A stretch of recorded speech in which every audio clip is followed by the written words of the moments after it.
What's going on, everybody? Quancredible here, bringing you the review for Four Nights of the Apocalypse Chapter 15. And we finally made it, Chapter 15. Day 15! Give it up for Day 15! To me, it's kind of a big deal, for me, when I'm reading a series, once I get to chapter 15, I really have a pretty decent idea of how the series is gonna, not gonna go, but just how I'm going to feel about how the series is doing its thing. And so far, I really feel like Fortnite is pretty good for chapter 15. Now, as for the actual review, it does start off right where we left off last week with Annie, confronting the group. And it was kind of funny because I remember last week I was saying she doesn't look like she can really do anything. And I kind of have to eat my words for this week because she kind of does handle Nanson's and Donnie pretty easily. Like, apparently her umbrella has a rapier in it, or like a hidden rapier, which is pretty cool. It kind of reminds me of Gila from the beginning of Seven Deadly Sins. I remember in the beginning she was like super nice, or at least she seemed to be like super like crisp, or like a good fighter, until her, like the rest of the humans, got like completely invalidated in the second half of Seven Deadly Sins. And if she does stick around and join the main cast, it will be kind of dope to like see often, just kind of like a rapier fighting style.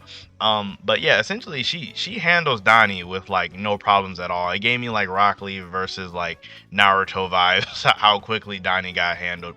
And then it didn't really look like Nanson's wanted to fight all like that. Like Nanson's wasn't really able to block all of her attacks and got pushed back. But again, this was like he wasn't really trying to fight. She kind of just came at him, so he kind of got pushed back a little bit. So it's kind of tough to say, like, is she over him necessarily out of this just one small exchange. But basically all she wanted was the piece of the iron coffin back.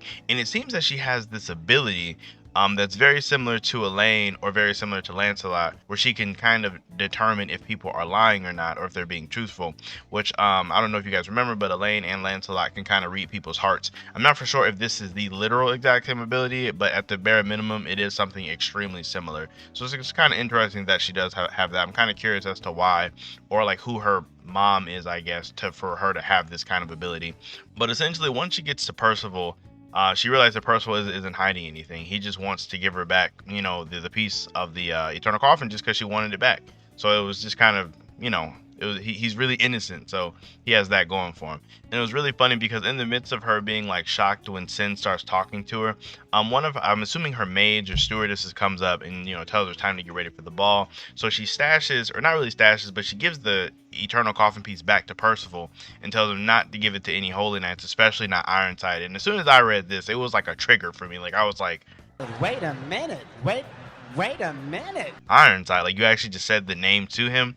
And honestly, for this chapter, it's weird. I don't want to like overhype what's going on, or like overstate, for Percival, but this is almost like a very, very small, minuscule amount of growth for Percival. Or maybe not growth, but just him actually deciding to use his brain.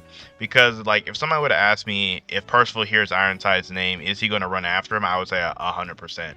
And just the fact that like through this chapter, like Percival does note that he wants to go after Ironside, but like after Sin talks to him, he kind of decides not to. He pretty much keeps his cool this entire chapter. Now, honestly, I don't think this will last. I think like in the future, like not like far off in the future, but literally in this part, in this arc, maybe within the next couple chapters. So I don't think Percival's going to be able to keep his cool the entire time. So we're just going to have to see on that one. But me personally, I don't think he's going to be able to keep his cool the entire time, just going off of how his character is. But however, when they're at the end, aside from them talking about Ironside, they do go over the piece of the coffin and how Nansen is filling everybody in. And I really do enjoy it when stories kind of have like the characters be the one to kind of fill in the gaps, or like paint the picture for the world. Because pretty much we were having Donnie kind of fill us in and Sin kind of fill us in, but now we also have Nansen to kind of give us, more of like kind of just how the world is, at least kind of close by. Because he filled us in for Merlin's thing, and now he's filling us in for this. So it looks like Nansen's going to be kind of one of the more intelligent people to kind of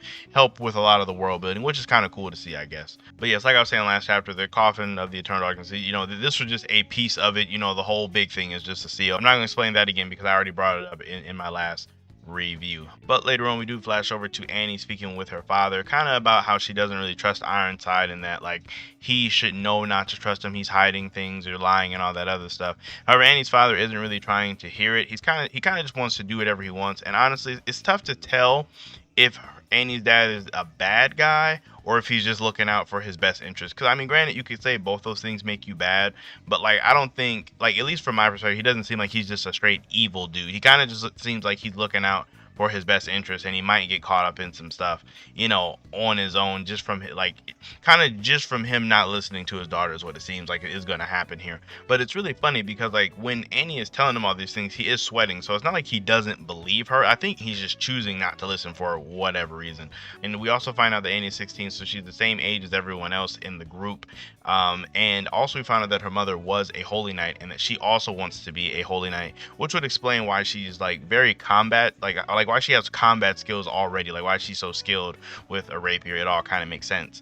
And that she wants to be able to protect the town from whatever happens. And we also get to see a small portrait of her mother, who at least at first glance doesn't look like anybody who was in the original series. Like she doesn't seem immediately familiar to me. If anybody just immediately knows who she is, please let me know in the comments. But at least from first glance, she didn't really look like anybody at all. And one thing that I am very curious about is, does she have like a second type of magic? Kind of like, does she have like an actual more offensive magic type, or is her just ability to discern whether people are lying or telling the truth her magic? I'm very curious on that one. And then later on at the actual ball, we get Percival and the group spying on Ironside, basically popping up. And I thought it was a nice touch that, in the crowd, you have somebody talking about, oh, this is a holy knight serving a famed king. So it's like we do get that reinforcement that the general public doesn't know about Camelot all like that, or like they don't know about Arthur, just because like it's like Camelot doesn't really exist, or like Camelot does and doesn't exist. So I kind of like how they reinforce that with the crowd.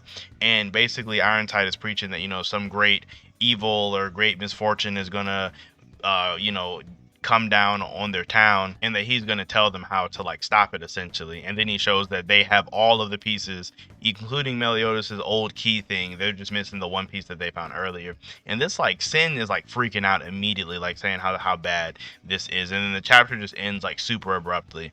Now it's weird because like I don't know what else he could do with this piece of the coffin. Like I don't know 100% what their plan is. I mean, I can't remember. I know I was talking to some people about it in the comments for the last review, and I've also talked to Rax about it. But as for me personally, I think he's going to use it, or that not the Holy Knights, but Arthur's group is going to use it to seal like the major threats, which would be like Meliodas, King, and Bond. Just because like those three out of the Sins would be the most difficult to deal with.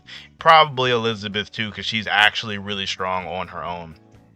Whereas like, I mean, Diane's powerful. Like, I'm not trying to snake Diane or anything. Gother's powerful, but like if there's main people you need to get rid of, it would probably be those guys. I know some people in the comments and also that I talked to were saying that they could possibly use it to seal all the other races, or possibly separate the human race from all the other races, which could also make sense too, just because I imagine even if you do seal like those three Sins, that you still have to deal with the lingering remnants of like the goddess clan. Like there's nothing will be stopping Mal from just coming down from the heavens and potentially trying to stop them. So they'll probably try to do something where they separate the humans from everything else. That kind of makes the most sense to me.